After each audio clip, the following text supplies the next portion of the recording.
You're listening to the Downeast Mike podcast, the quirky little podcast from Maine. And now, your host, Downeast Mike. Oh, good morning, everybody. Good morning. Welcome to the Downeast Mike podcast. I'm Downeast Mike, and we are starting off with just a beautiful day in Downeast, Maine here, coming to you from the undisclosed, generally Downeast location of Downeast, Maine. We have a little bit of rain coming through actually, but the stretch ahead of weather looks really, really good. We have an exciting podcast today with all kinds of new and old news. We have Maine's nervous Tics, 2 bodies in a Pink Dory, a towboat besting the Dark Harbor Racer, and then an interview with Aunt Emma of Aunt Emma's Downeast Bigfoot shop and UFO Emporium. That is an interview you don't want to miss. Well, maybe you want to miss it. If you're new to the podcast, we will start off with our disclaimer that some of this is whimsy, some of this is true, and the interpretation of it all is entirely up to you. This is Wednesday, May 4th, 2022. And let's start off with our word of the day, toggery. We came across this word in an advertisement in an old newspaper, and it was quite interesting to see that word hanging out there. What is that? Toggery, the definition is clothing. So synonyms are attire, clobber, which is British slang, clothes, clothing, costumery, dress, duds, garments, vestments, vesture, wear. Some examples of toggery in a sentence: inmates wearing regulation prison toggery. I had never heard of this word, and I've been around for a long time. Maybe they just don't use it in Maine. Another example, in the post-housebound era, if casual toggery becomes the norm for work, will underwire bras go the way of ties, suits, and vertiginous heels? My goodness. Toggery first came into use in print in 1810. And some of the other words coming into vogue at that time were bandsman, bang-up, bund, chlorine, clansman, forest green, Durham, forethoughtful, French cuff, editor-in-chief. Before 1810, they didn't have any editors-in-chief. They must have just had editors. That was our word of the day. Not all that complicated, nice and simple for a Wednesday. We'll just keep it simple. How about our birthdays for today? Happy birthday today to Bethany in Bangor. She will be 42. Bethany works in housekeeping at Northern Light Healthcare. No doubt, if you're in the area, you'll someday need her help one way or another. Joan P. of Liberty is celebrating her 71st birthday today. Joan recently retired after many years in the garden industry. Happy birthday to you, Joan. Well, some tics in Maine have reason to be nervous. I have a story here about a family that relocated from Florida to start an organic farm in Maine last year. And they're finding out that tics are very, very prevalent in Maine. A lady with 2 other people, they're turning 3 acres of a farm in Friendship into organic gardens and orchards. They and a team of volunteers are also starting a healing center. I don't know which one is more powerful there. They said that they knew there were tics in Maine, but until this spring they had no idea how bad they really were. And to quote here, I had heard from someone firsthand who had gotten Lyme disease, and another friend had told me about tics in Maine, so I was aware of them. But when we moved to our farm, we started seeing a lot of them, and they were so aggressive, and it's just crazy. Now, Downeast Mike, when he came home from his real job yesterday, he was out back. Well, I'm Downeast Mike. And anyway, after about an hour of just being on the patio in the sunshine, and I came back inside, I could feel something crawling on me. Sure enough, a little deer tick. And you got to wonder where they come from. I'm out in the patio, and there's no grass around. They're aggressive. So this group here, after researching various ways to get rid of the ticks without using chemicals, they decided to conduct a series of controlled burns on it using propane torches. So they started keeping a glass jar that they put the ticks in, that they pull off themselves during the day, and they said the jar is filling up fast. Is that nasty or what? What if you came downstairs in the middle of the night to grab a glass of water and you grabbed the tick jar by mistake? I hope there's quite a cover on it. The situation is really so bad with the ticks. If you want to sit down, don't, because you will get covered. You need to squat. And then she added, we need to take action. As bad as the situation may look on the farm in Friendship, it's not shaping up to be as bad as it was last year, according to one of Maine's top tick expert. That would be good on a t-shirt. It would say, Downeast Mike, top Maine tick expert. In 2021, we had an absolute explosion of dog tick numbers and activity, said Griffin Dill, the manager of the tick lab at the University of Maine. At this time last year, we had already gotten 300 reports, and we generally get 500 to 600 over an entire year. That's just because people are home bored and pulling ticks off themselves. Wonder what kind of security they have in place at the Maine Tick Lab. Who guards the door there? They have a can of Raid? Dill says the explosion in numbers people are seeing now is because we are getting into the time of year where multiple tick species are active. Early on, it was the deer ticks, and now we are seeing dog ticks. So you have this combination of both. This group, the farmers there, they have torches ready to go, and this week they will talk to officials at the local fire department about how to safely and effectively conduct the burns. Here's a hint, you probably can't. After the scorching is complete, they said the plan is to create a wide buffer of wood chips to discourage ticks from moving back in. And I picture the ticks with their little hobo bags and cardboard suitcases looking at that row of that wide buffer of wood chips and saying, nope, let's go find some other place. Anyway, that's the modern news. That's about as deep as we want to get into that. How about some old-timey news from this day in 1891 in Bangor, Maine? This from the Lewiston Evening Journal. Within a few days, there is to be brought to Bangor a steamer to be repaired, one having quite a history in which does not, as was intended she should, eclipse the Maine-built craft in style, speed, and comfort.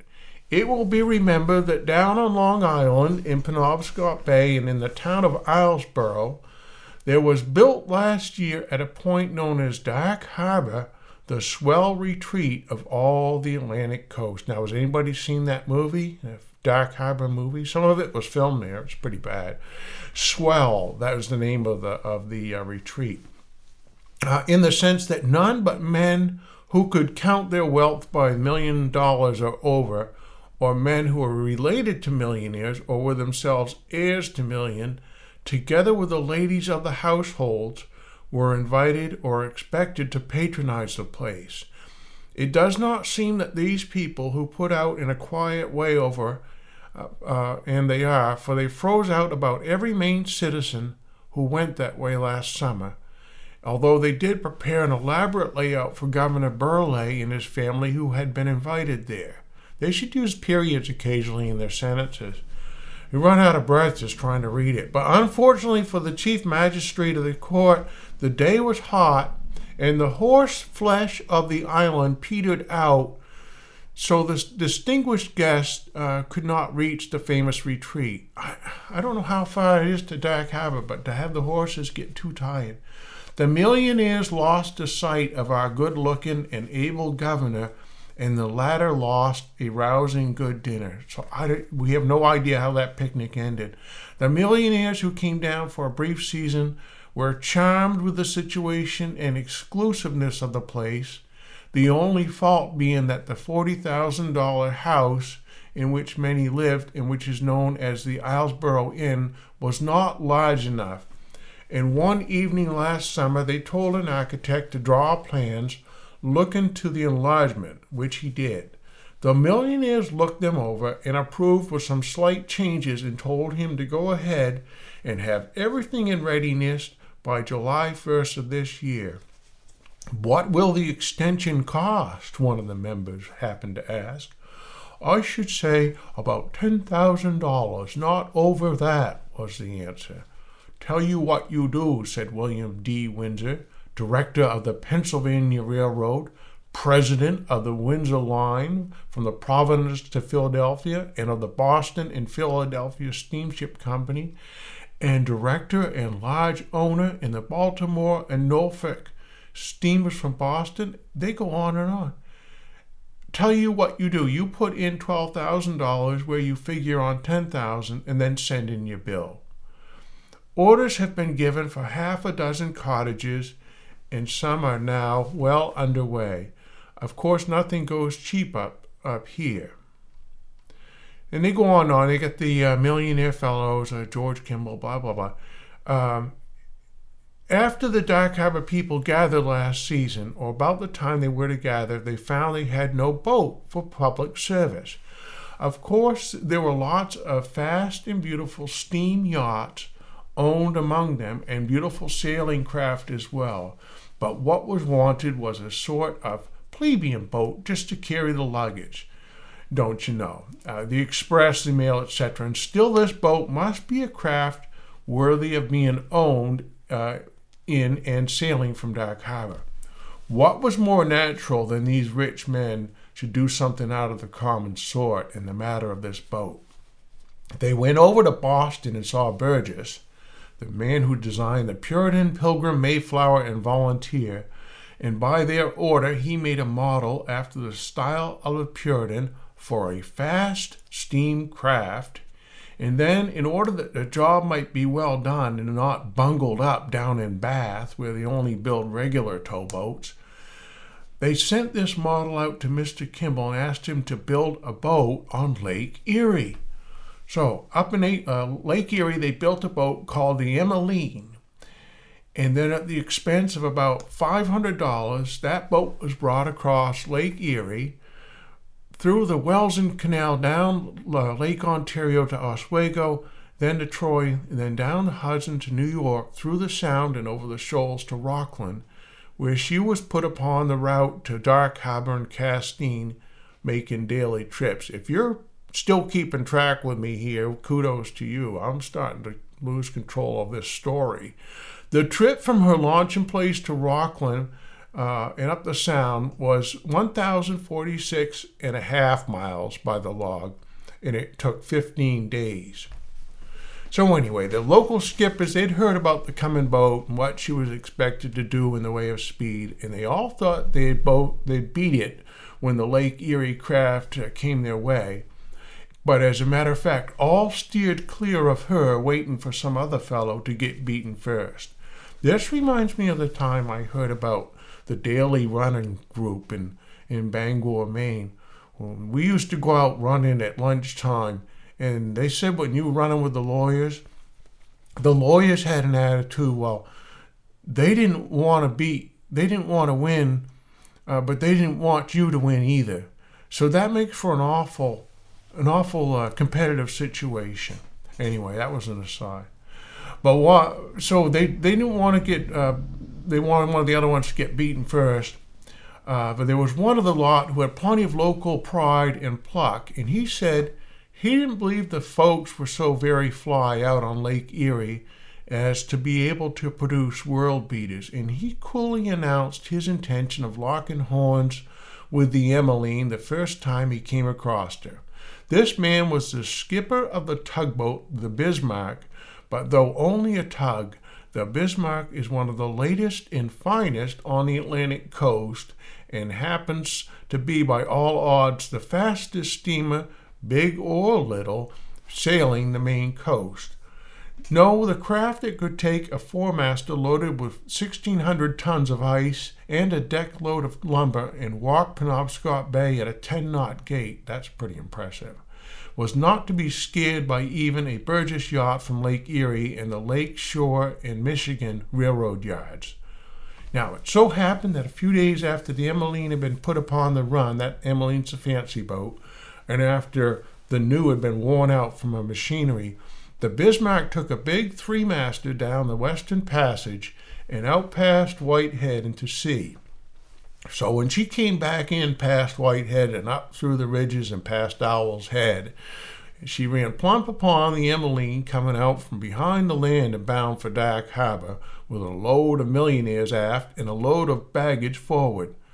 The Bismarck's fires were in fine snaps, and she let loose upon the Lake Erie specimen of naval architecture and go, and beat her so handsomely in a 10-mile run that the towboat men were disappointed at the size of the game that they had brought down. The Emmeline was all right as Lake Erie boats go, but she did not have a hold upon the water sufficient for the salt water of the bay. She'd drawn several inches less than when in Lake Erie, and then Mr. Burgess had forgotten to put a saloon upon the hull, and there was but poor shelter on board for the millionaires when wind and rain came. So the Emmeline was taken in hand by the Maine shipwrights, and upon her hull was put a cabin. This put her several inches lower in the water, and then it was found that her shaft did not turn true, and Bangor men will be called upon to correct this evil. So very interesting that you would have a boat that was, essentially tested in fresh water. Then they put it in salt water, and it threw things off. Quite the story about that boat. Let's look at, we have some other stories from around that time. The Rockland Towboat Company, owing to an increase of business, have bought a new tugboat of 26 tons. It's reported that Harry Bishop of Perry scored $250 last winter from the sale of 15 barrels of pickerel, which he caught from Boyden Lake and marketed in Boston. Okay, our story about the Pink Dory. 2 dead bodies found floating in a dory near Pemaquid. Downeast Mike was down to Pemaquid this week, and it was spectacular. Just a beautiful spring day, clear, cool, but sunny, and just a little bit of wind, a few puffy clouds in the sky, some tourists scrambling over the rocks. A wonderful time of year to make your annual pilgrimage to Pemaquid. This is from 1891, reminds you. Revenue cutter Woodbury arrived at Boothby Harbor Monday night, bringing the body of an unknown man in a dory, painted pink inside and out, in which he was found drifting Monday afternoon 3 miles east by south from Pemaquid Point Light.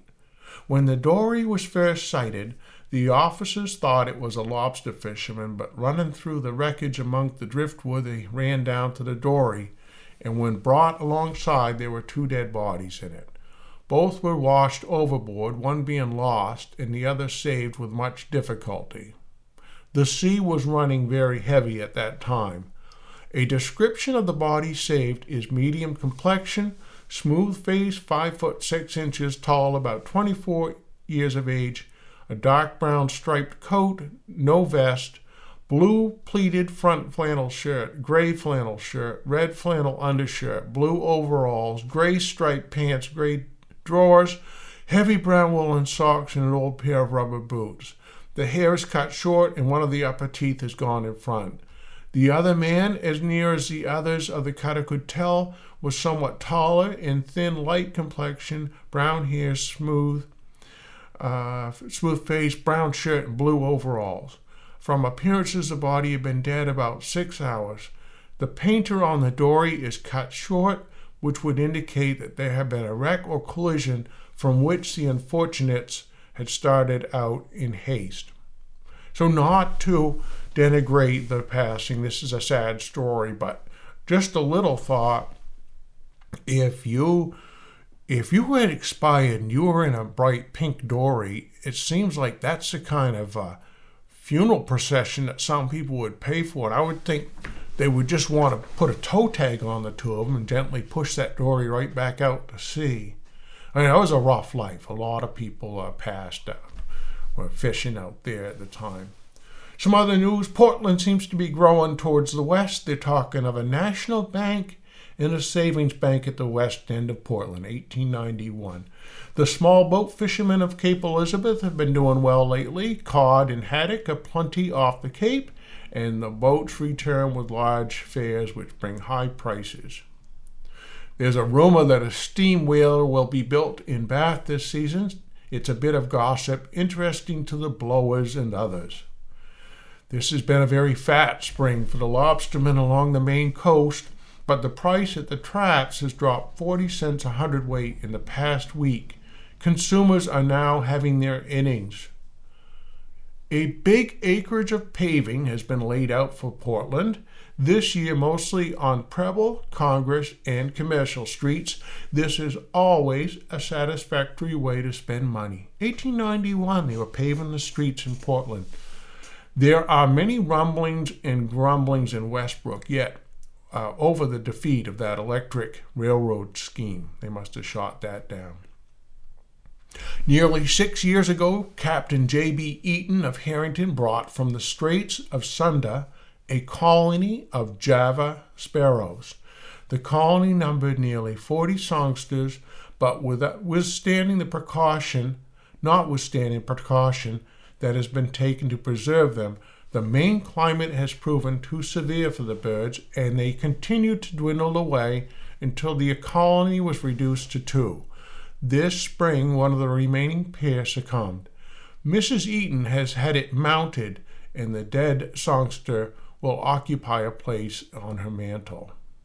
That's a sad end to those little birds.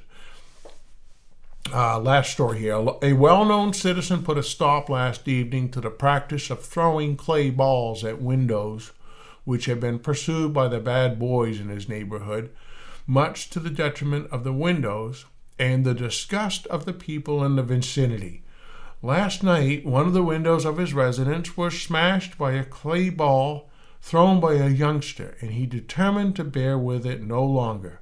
Sallying forth into the darkness, he did a little shrewd detective work and captured several of the ringleaders, and so effectively punished them that there will be no more mud throwing in that locality, at least for some time to come. Sounds like some justice. All right, another story here from Kennebunkport. Benjamin S. Wakefield, a fisherman of Cape Porpoise, was capsized from his boat off Wood Island Monday afternoon and drowned. A man with him was saved. Wakefield's body was recovered. He was about 50 years of age and leaves a family. My uncle used to say, if you want to fish out of Cape Porpoise, you better have a pickup truck and you ought to have a boat. I guess times have changed there. All right, it's time for our main mammal of the moment. And today, our mammal is a marine mammal, the beluga whale, the white whale. Oh, we're going to try this one. Delphinapterus lucus. It's an Arctic and subarctic whale. It's one of 2 members of the family Monodonti, along with the narwhal, and is the only member of the genus Delphinapterus. It's also known as the white whale, as it is the only whale to regularly occur with this color. The sea, also called the sea canary, due to its high-pitched calls, and the melon-head, although that more commonly refers to the melon-headed whale. We want to make a joke about being melancholy, but we won't. The beluga is adapted to life in the Arctic. It has features that differentiate it from other whales. Among these are its all-white color and the absence of a dorsal fin. No dorsal fin, and that allows it to swim under the ice with ease. It possesses a distinctive protuberance at the front of its head, which houses an echolocation organ called the melon, which in this species is large and deformable. The beluga's body size is between that of a dolphin and a true whale, males growing up to 18 feet long and weighing up to 3,500 pounds. The whale has a stocky body. They just look kind of magical. They're like a unicorn in the water. Sense of hearing is highly developed, and its echolocation allows it to move about and find breathing holes under the sheet ice. From the Bangor Daily News back in 2014, they're recounting a story where the beluga whales had showed up in Bangor. 60 years ago, a couple of unexpected guests drew thousands of people to the local waterfront. Traffic stopped. Children hung over bridge railings to get a glimpse. But this was no concert. On April 26, 1954, a strange white creature was spotted swimming in the Penobscot River, according to Bangor Daily News articles. Fascinated crowds lined the banks of the river. For about a week, the white thing, which usually appeared for short stints as a hump in the water, moved up and down the river from one end of Penobscot to the other, probably in pursuit of a pool of smelts or some other stock of fish. Steve Robbins was a 9-year-old living on South Main Street in Brewer at the time. He remembers his family going down to a pier near Connor Cole and Company to get a glimpse. No one was allowed on the pier, but it was crowded that day, as were both riverbanks. He remembers his older brother going out in a boat, possibly to get a closer look. A few other curious people in small boats pursued the whale as well. One lady says, "I remember pointing down the water, it's something white, and saying, 'There, that's it.' It became known as the Penobscot River's Moby Dick." It gets kind of sad there. They harass the whale, as people will do. Local police ended up going to the Sea and Shore Fisheries Commission to see how best to get rid of the whale so the city can move on. And they were talking about shooting it, and eventually the whales just went back out to sea. They say whales plural there. We also found from 1893 the white whale caught in Bucksport, Maine, May 27th. The white whale, which has been spouting around in the Penobscot River between Bucksport and Winterport, has been caught by Mr. Whitmore of Verona, over in Verona, Iowa. Professor E.F. Hitchings, instructor in natural sciences at the East Maine Conference Seminary, purchased, they call it a fish, and Captain Lowell of Tug Agnes towed it to the Bucksport, where it was removed from the water to the seminary building. Professor F.C. Ball then took several photographs of it. I wonder if they still exist. Professor Hitchings will preserve the skeleton for the cabinet at the seminary. The fish for the cabinet is about 7.5 feet in length. So that seminary building's still there. I don't know if or they were going to remodel it. And then one other story, 1893, May 17th. This must have been the same whale. That white whale, recently reported at Harpswell, has taken a cruise down to Penobscot and is having fun racing with the tugboats. Well, so right now we have our interview with Aunt Emma, and from her Bigfoot UFO Emporium down east. And we'll be right back right after that. Thank you, Downeast. I'm very happy to be on your program. And, I have, for the longest time, I've listened to your podcast, and I find it very exciting, very interesting. How did you get your start? We're so glad to have you, Auntie M. Well, I started the shop back in 1974. We moved up from 74. New Jersey. Yeah. And my husband was ill at the time. Oh, Henry. And we needed to have a business where we could have some revenue year-round. Right. We both have this deep fascination with UFOs and with Bigfoot. And being in Downeast, Maine, of course, is a wonderful area to explore these things. And so that's how we got started. And how is Henry today? How's he doing, Auntie Em? Henry passed away quite a few years ago, but I'm I've kept sorry. the shop going. Sorry to hear. Now, what do you have in the shop?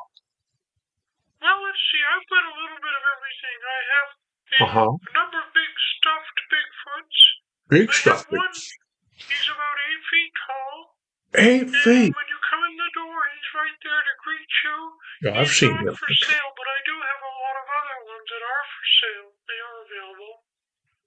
So, do you have any stories you could share with us? What's your favorite? There were some interesting cases. There was the one in 1985 in the Allagash where 4 brothers were in a boat and they were abducted by UFOs and they woke up at a campfire afterwards and they were sitting there with Stephen King and Bigfoot. And they don't remember how they got there, except there was missing time and so many other elements to it, very mysterious. Stephen King wrote a book about it, became a movie. Auntie Em, that sounds... Oh no, it's real, it really happened. Oh my goodness. And for the longest time, the story could be corroborated by what they'd seen, but for the longest time, there was denial, but I think there was acceptance that it really did happen to them.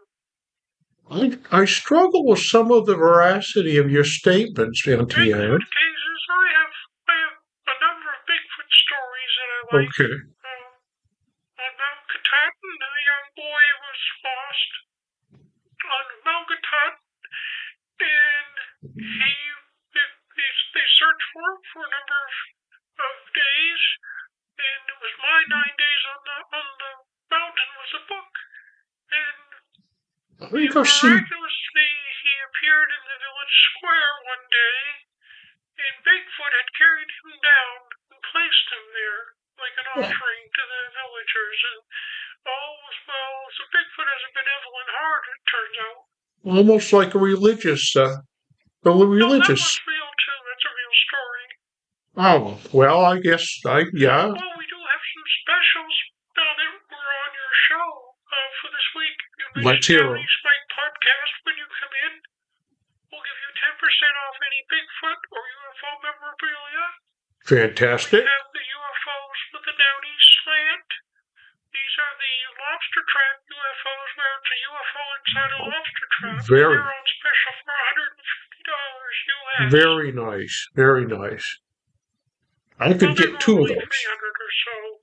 Normally 300. Okay. We have lots of specials just like that, and we're happy to share them with the Downeast Mike podcast listeners. Well, it's fantastic, Auntie Em. No, thank you, Downeast Mike. I'm really happy to be on the show, and I hope to see you stop by the shop sometime, and I'll make you that grilled cheese with the apricot jam that you like so much. And we have some constant comment tea. You sold me. You sold me on it, Auntie Em. Thank you, Downeast. And yeah, have a good day. Bye-bye. Take care, Auntie Em. Well, that was certainly a fascinating interview, and we hope to hear more from Auntie Emma when she's got lots of stories to tell. Well, let's go to our forecast. We'll close things out here. For today, Wednesday, May 4th, 2022, we have rain, unfortunately. Patchy fog before 11 a.m. The high's near 51. At least it's not going to snow. New precipitation amounts between 1/4 and 1/2 inch. For tonight, rain mainly before midnight. But you know what? A sunny stretch ahead from Thursday through, well, as far as the eye can see, as far as the National Weather Service can see. Just sunny days, a high at 62, 58 to 62, right? Just nice days. I hope they don't make you work too much out there. And until next time, this is Downeast Mike, wishing you and your loved ones a day that is full of grace, love, and kindness. We'll see you.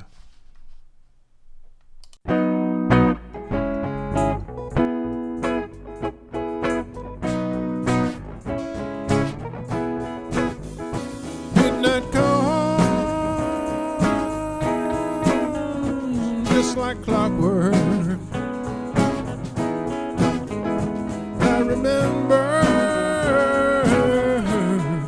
what you said to me. I am water,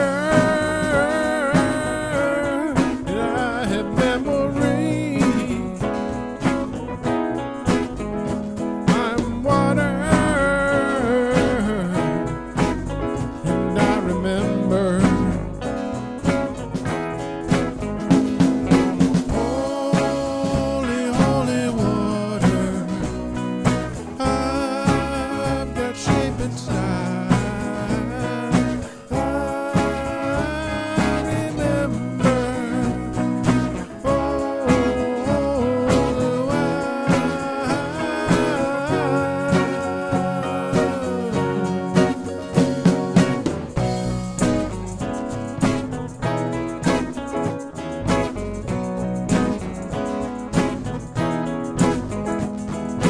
I'm the color blue. I'm the Maine Bay. I remember what you poured in me that day. I am water, and I've got memory.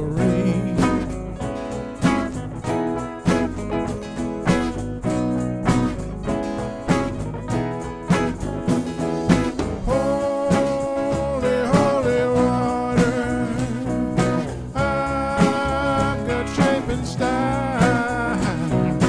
I remember.